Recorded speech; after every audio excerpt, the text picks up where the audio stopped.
Queridos hermanos, vamos a hablar hoy sobre el Evangelio de Mateo, capítulo 28, versículo 19.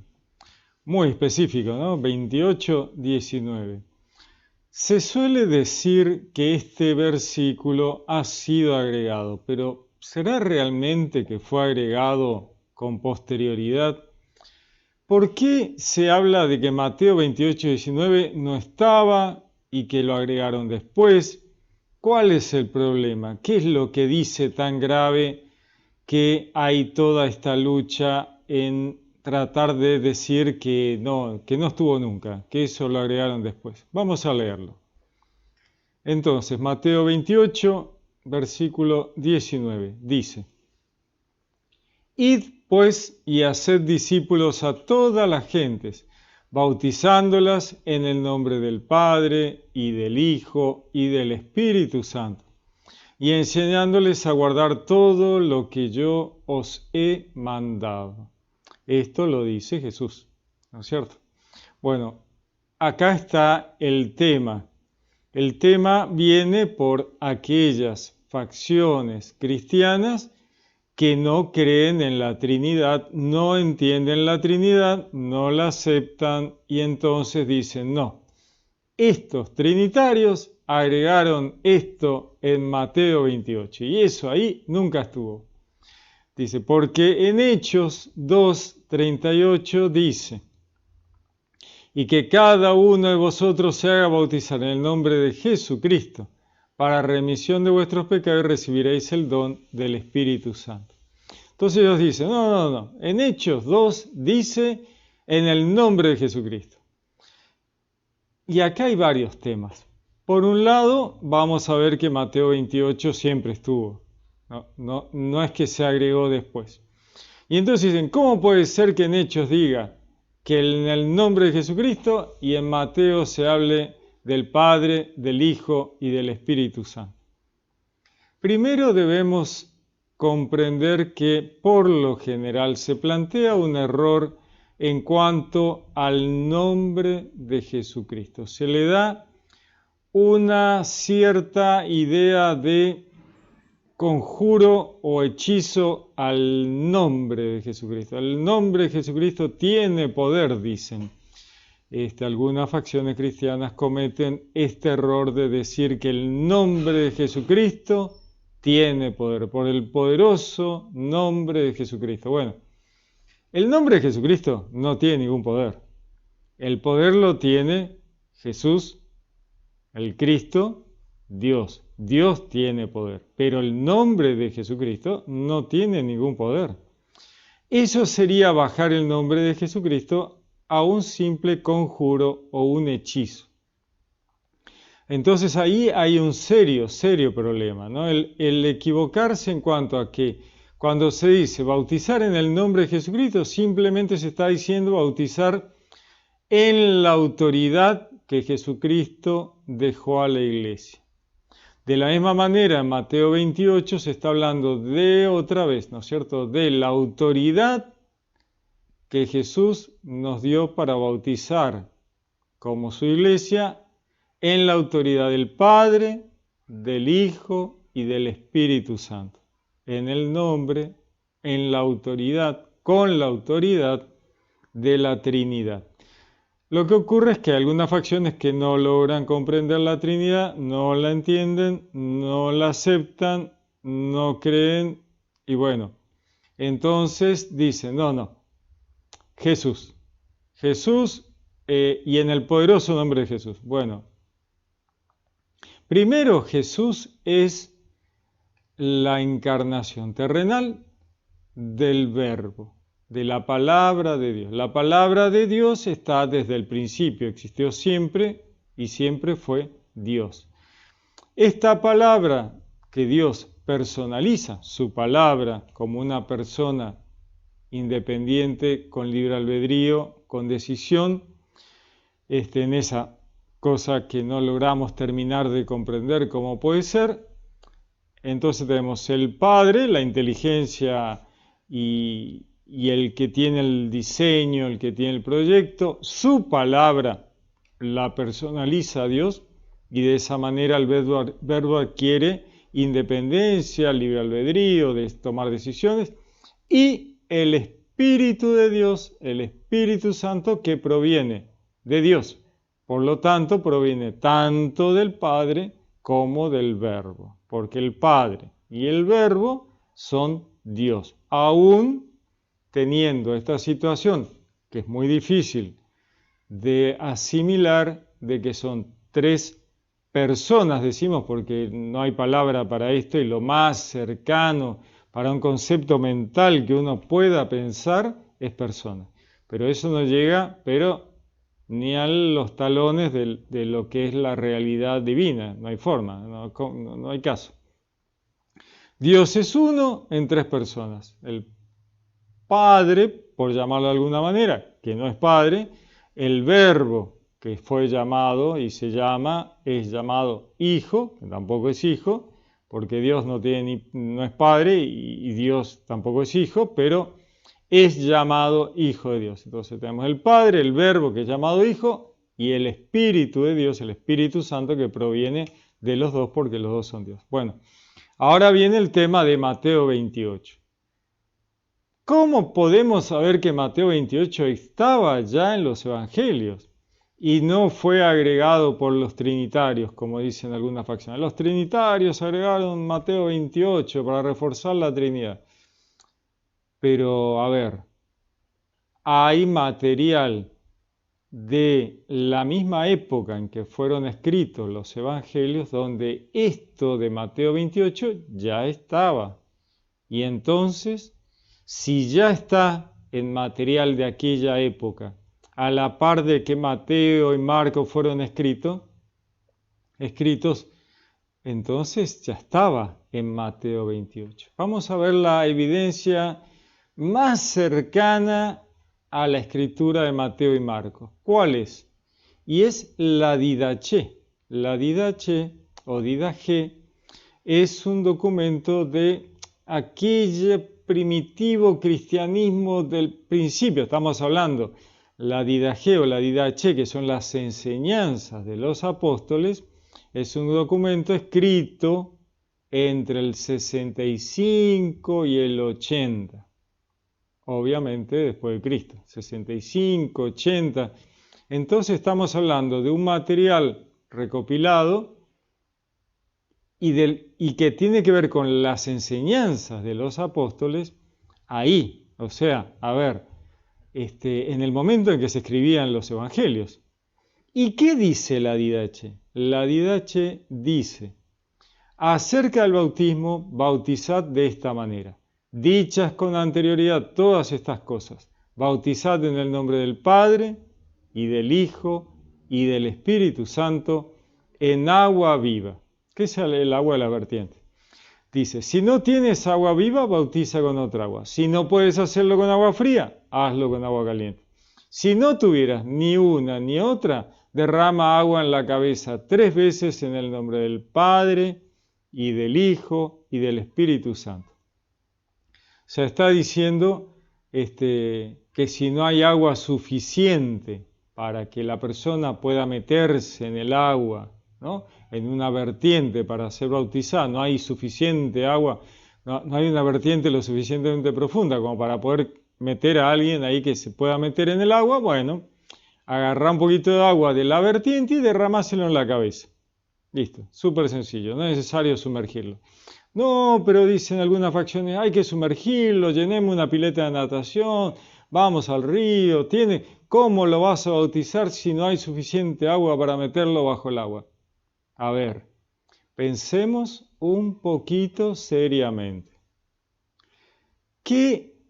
¿Cuál es la cantidad de agua que Dios valida para un bautismo? Primero, ¿no? O sea, Dios dice, a ver, ¿cuántas moléculas de agua hay en ese lugar? ¿Cuántos me manda un ángel? Anda, medímelo, por favor, medímelo. Y el ángel le dice, mirá, don Dios, acá da 1,10 metros y no es suficiente.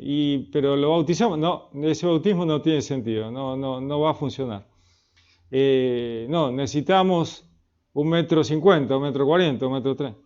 No tiene sentido, o sea, carece absolutamente de sentido. ¿Cuántas moléculas necesitamos para un bautismo? Y bueno, ahí va Dios con el ángel y dice, anda, fíjate, a ver cuántas moléculas hay. Y mire, don Dios, encontré 5 moléculas. No alcanza, no alcanza. ¿Se entiende? O sea, no tiene sentido. Una molécula de agua es suficiente, qué sé yo. Como materia visible del sacramento del bautismo, un chorrito en la frente, suficiente. Un poquito de agua, como para que quede, o sea, para representar el bautismo de haber sido sumergido en el agua, porque son imágenes. Son imágenes que refieren a realidades trascendentales, imágenes sencillas. Dios hace las cosas de tal manera que con imágenes sencillas Él representa realidades complejas, trascendentales, ¿no? ¿Cuánta agua necesitas para el bautismo? Lo suficiente como para que se vea que estás derramando un poquito de agua en la frente de alguien a quien estás bautizando. ¿Es necesario sumergir? No tiene sentido sumergir. ¿Lo querés sumergir? Tiralo al agua, si eso te hace feliz. Pero no cambia nada el bautismo. No cambia en nada. Dios obra igual ahí. ¿No es cierto? Por otro lado, volvemos a lo mismo. En el poderoso nombre de Jesucristo. Bueno, el nombre de Jesucristo no tiene poder. El que tiene poder es Jesucristo. El que tiene poder es Dios. El nombre en sí no tiene poder. En el nombre de Jesucristo, en el nombre del Padre, el Hijo y el Espíritu Santo, es con la autoridad que Dios nos dio para bautizar. Y como Dios es Padre, Hijo, Espíritu Santo, aunque no se entienda cómo puede ser eso, bueno, es así, es así. Así se ve en todo el Antiguo Testamento y así se ve en el Nuevo Testamento. ¿Es difícil? Sí, es difícil. ¿No es fácil comprenderlo? No, no es fácil, pero es así. O sea, ¿qué le vamos a hacer? No hay forma. La Trinidad es la Trinidad. Nos guste, no nos guste, lo entendamos, no lo entendamos. ¿Qué va a ser? En la Didache, años 65-80 aproximadamente, Mateo 28 ya estaba y estaba clarísimo para los apóstoles. Entonces, decir que Mateo 28 fue agregado, y la verdad que no. La verdad que no, porque ya lo conocían. Después podremos ver otras evidencias de los padres de la iglesia, como el Diatesaron de Tatiano. Tatiano era apologista sirio, año 170 después de Cristo más o menos. El Diatesaron fue un evangelio que intentó combinar los 4 evangelios en uno y decía en la sección 55, id ahora a todo el mundo predicando el evangelio en toda la creación, enseñando a todas las gentes y bautizarlas en el nombre del Padre y del Hijo y del Espíritu Santo y enseñarles a guardar todo lo que yo os he ordenado. Bueno, como vemos, Tatiano, año 170, también dice conocer Mateo 28. Lo está repitiendo tal cual. Por lo tanto, él lo conoce. El apóstol Pedro, en Hechos 11, nos habla de las 3 personas de la Trinidad. Dice, entonces yo recordé la palabra del Señor, como él dijo, Juan ciertamente bautizaba con agua, pero ustedes serán bautizados con el Espíritu Santo. Por lo tanto, Dios les dio a ellos el mismo don que Él nos dio a nosotros, cuando nosotros creemos en el Señor Jesucristo. ¿Quién era yo para que yo pueda resistir a Dios? Vemos como Pedro menciona a las 3 personas de la Trinidad con relación al bautismo. Justino Mártir, alrededor del 130 después de Cristo, dice, pues en el nombre de Dios, el Padre y Señor del universo y de nuestro Salvador Jesucristo y del Espíritu Santo, aquellos que reciben el lavamiento con agua. Esto está en la Primera Apología, capítulo 61. Así que estamos con Justino, que es uno de los padres muy conocido, 130 después de Cristo. Policarpo de Esmirna, 135 después de Cristo, obispo y mártir de la iglesia primitiva, fue obispo de la ciudad de Esmirna, y tanto Ireneo como Tertuliano y Jerónimo registran que Policarpo había sido discípulo del apóstol Juan.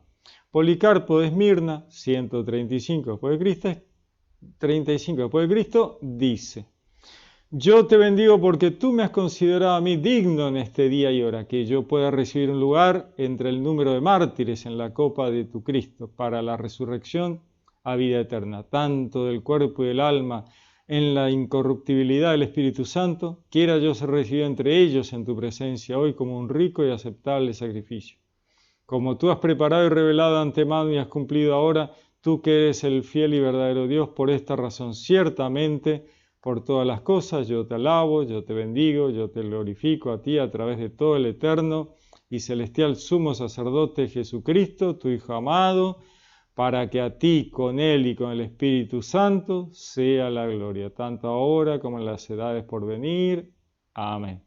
Vemos otra vez que Policarpo está mencionando a las tres personas de la Trinidad.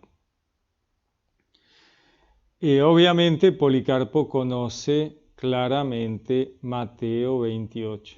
Veamos Ireneo de León, de Esmirna, en Asia Menor, finales del siglo II, ya estamos un poquito más avanzados, 180 después de Cristo. Dice: él les dijo a ellos: id y enseñad a todas las naciones, bautizándolos en el nombre del Padre, del Hijo y del Espíritu Santo. Ireneo contra las herejías. 180. Otra vez está claro que Ireneo conoce Mateo 28 y conocen las tres personas de la Trinidad y saben que esa sería la forma correcta dada por Jesús de bautizar en el nombre con la autoridad de las tres personas, ¿no? Las tres personas de la Trinidad que son Dios, ¿no? Como vemos, Mateo 28 está desde el principio, está clarísimo y no hay duda debido a todas las evidencias de la antigüedad, de la época tan cercana a la escritura de los evangelios, como es la Didache, como los padres de la iglesia que lo nombran después, ¿no? El mismo Pedro reconoce, habla sobre las tres personas de la Trinidad. Entonces, negar el bautismo en la Trinidad, la verdad que es una pavada, no tiene mucho sentido y no hay por qué creer que eso no estuvo ahí. Eso estuvo siempre ahí y como les he leído a los padres de la iglesia, lo dejan bien en claro.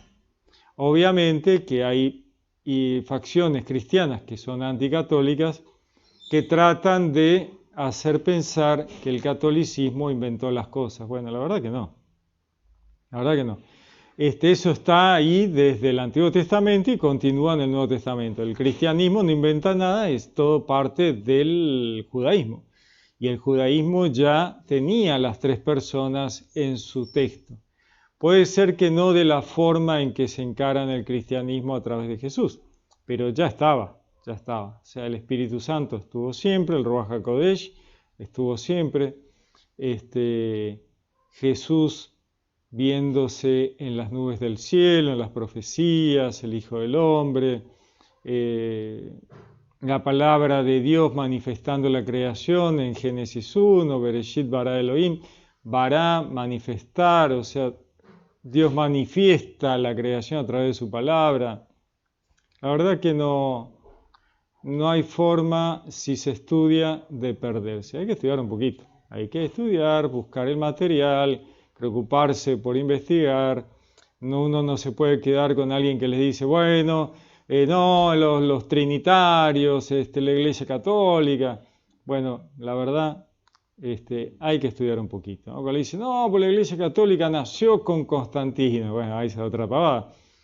Porque es interesante, si se estudia, Constantino era arrianista, o sea, ni siquiera era católico.